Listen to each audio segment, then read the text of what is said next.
점심 식사 맛있게 하셨나요? 그런데 혹시 밥만 먹고 나면 참을 수 없이 졸리고 기운이 뚝 떨어지지 않으신가요? 나이가 들어서 체력이 떨어진 게 아닙니다. 바로 여러분의 혈관 속에서 지금 아주 위험한 롤러코스터가 달리고 있기 때문입니다. 오늘 이야기는 평생의 숙제인 뱃살과 당뇨 걱정을 먹는 순서 하나로 해결하는 놀라운 비법입니다. 여기 65세 김영희 여사님의 아침 식탁을 한번 볼까요? 건강을 생각해서 갓 짜낸 오렌지 주스 한 잔, 그리고 몸에 좋다는 오트밀죽을 드시네요. 김 여사님은 이렇게 건강하게 챙겨 먹는데도 왜 병원에만 가면 당뇨 전 단계라는 경고를 받고 뱃살은 빠지지 않는지 억울해 하십니다. 과연 김 여사님의 식단은 정말 건강했을까요? 충격적이게도 김 여사님의 아침 식사는 설탕 덩어리를 들이부은 것과 같습니다. 범인은 바로 혈당 스파이크입니다. 우리가 음식을 먹으면 포도당, 즉 글루코스가 혈액으로 들어오는데 김 여사님처럼 갈아 만든 주스나 정제된 탄수화물은 혈당을 미친 듯이 치솟게 만듭니다. 이것은 마치 난로에 석탄을 한꺼번에 쏟아부어 불이 확 치솟아 집을 태우는 것과 같습니다. 혈당이 급격히 오르면 우리 몸속에서는 무서운 일이 벌어집니다.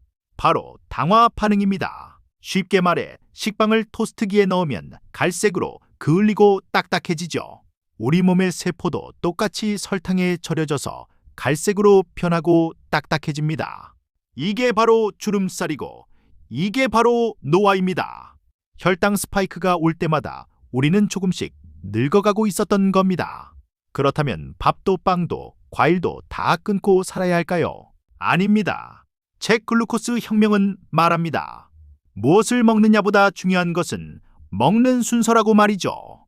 똑같은 밥 한 공기, 똑같은 사과 한 쪽을 먹어도 이 순서만 지키면 혈당이 요동치지 않습니다. 자, 지금부터 메모할 준비하세요. 가장 쉬우면서도 강력한 비법 나갑니다. 첫 번째 원칙, 무조건 채소 먼저 드세요. 섬유질은 우리 몸의 수문장입니다. 식사를 시작할 때 샐러드나 나물 같은 섬유질을 먼저 먹으면 위장 내벽에 그물망을 칩니다.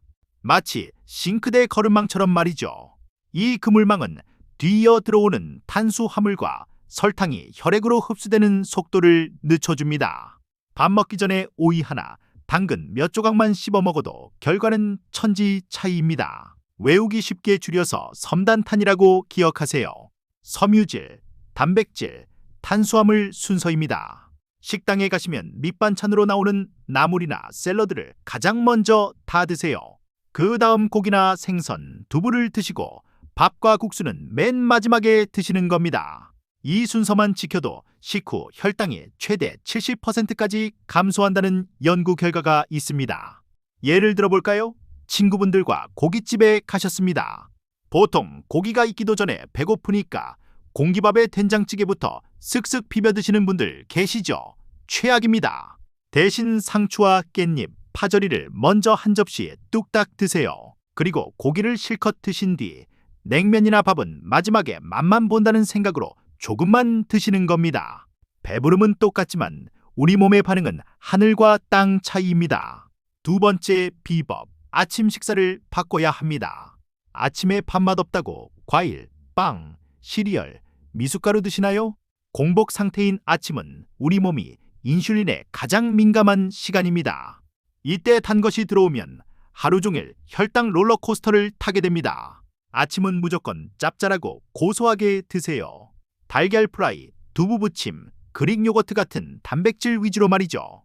70대 이 선생님은 평생 아침에 잼 바른 토스트와 커피를 드셨습니다.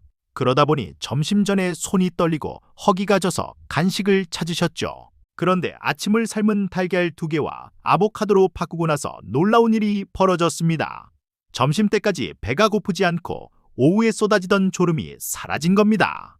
하루의 시작인 아침 메뉴가 그날의 컨디션을 결정합니다. 세 번째 비법, 탄수화물에게 옷을 입혀주세요. 빵이나 떡, 과일을 드시고 싶을 때가 있죠. 참지 마세요.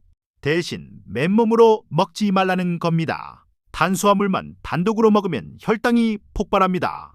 떡을 먹을 땐 견과류와 함께, 과일을 먹을 땐 요거트나 치즈 한 잔과 함께 드세요. 지방과 단백질이라는 옷을 입혀주면 혈당 흡수 속도가 훨씬 느려집니다. 네 번째, 주방에 있는 천연 소화제, 식초를 활용하세요.